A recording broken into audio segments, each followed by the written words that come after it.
Magandang araw! Noong nakarang araw po, tayo po ay nag-upload ng content patungkol po sa pension crediting schedule sa ating mga minamahal na SSS pensioners.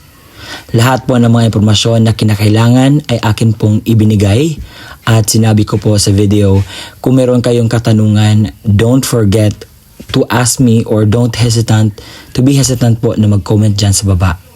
At nakita ko itong comment na ito na siya ay nag-expect ng 3K na pension increase this 2026. And gusto ko po itong klaruhin ang comment na ito.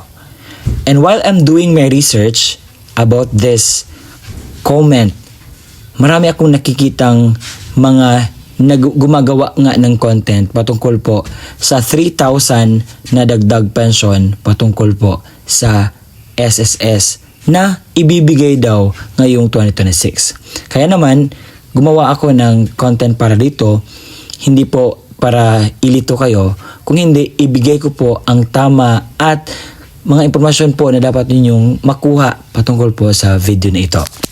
Heto nga po ang aking mga nakita. Sabi ni Pension News PH, sa wakas aprobado na, SSS pensioners makakakuha ng 3,000 na dagdag. So sa wakas daw, meron na daw dagdag pension ang ating mga minamahal na mga SSS pensioners. Totoo ba itong sinasabi niya? Hindi po. Fake news po ito. At ang channel na ito ay huwag niyo po itong i-follow. Huwag niyo po itong i-subscribe dahil gumagawa lamang po yan ng AI video para po linlangin ang lahat ng kanyang viewers na ipakita na meron na daw dagdag.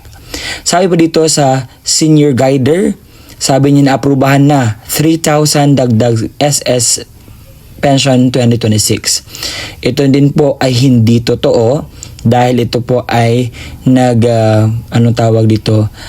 baiting someone na para po makapanood ng kanilang vlog at inuuna po nilang tinutukoy or pinupunteriya ang ating mga minamahal na SSS pensioners.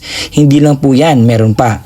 Sabi dito ng update sa SSS, nakakuha po siya ng 13,000 views in just 2 days po. Sabi po niya dito, simula Enero 2026, 3,000 na buwan ng taas ng SSS pension kumpirmado na at ginagamit pa ang picture o litrato ng ating presidente na si Bongbong Marcos. So ang tanong po, totoo ba itong sinasabi nila? Ang sagot po ay hindi.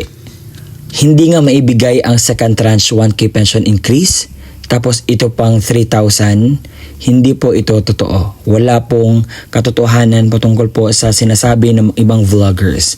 Kaya naman po, huwag po kayong magpapadala ng mga ginagawang baiting ng ating mga ibang vloggers, no?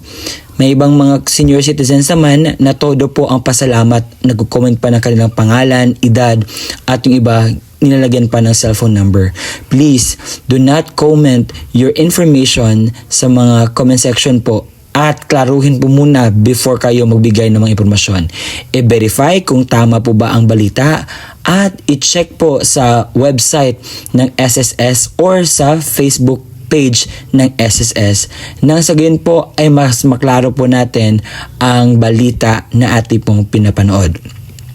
Kung wala po yan sa news, kung wala po yan sa kanilang page at wala sa kanilang website, ibig sabihin po niyan, walang katotohanan po. So, ang mangyari pong pension increase ay ngayon pang September 2026.